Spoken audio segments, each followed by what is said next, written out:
Il sindaco di Crotone, Peppino Vallone, ha convocato oggi alle 13 una conferenza stampa nella sala giunta per l'aggressione avvenuta ieri sera ai danni dell'assessore ai lavori pubblici Antonella Rizzo.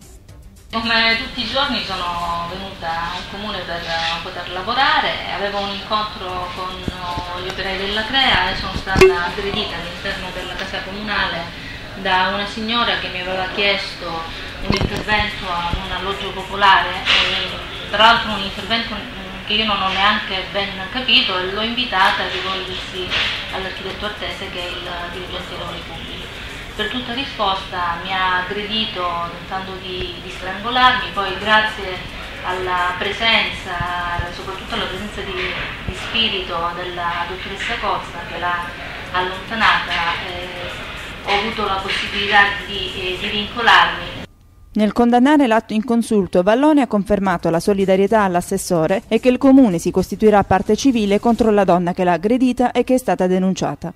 Dal canto suo, la Rizzo attribuisce l'episodio al clima sempre più pesante che si sta registrando in città ai danni dell'amministrazione comunale e in particolare nei suoi riguardi. Si è detta preoccupata per le minacce ricevute già da tempo, ma resta convinta ad andare avanti per compiere il proprio dovere. Ha puntato poi il dito anche contro la stampa, rea di fomentare talvolta il clima di ostilità, anche su questioni di cui l'amministrazione, a suo dire, non ha responsabilità, come quella dello stadio.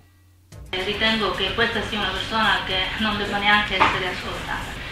Io ho comunque i segni sul collo di quello che mi ha fatto, ho i segni purtroppo da qualche altra parte che non posso fare vedere per decenza nei confronti degli spettatori, ma ho più un referto medico che comprova quello che sto dicendo. Ho poi la presenza di vari testimoni, per cui insomma ritengo che a questo punto le autorità preposte faranno il loro dovere.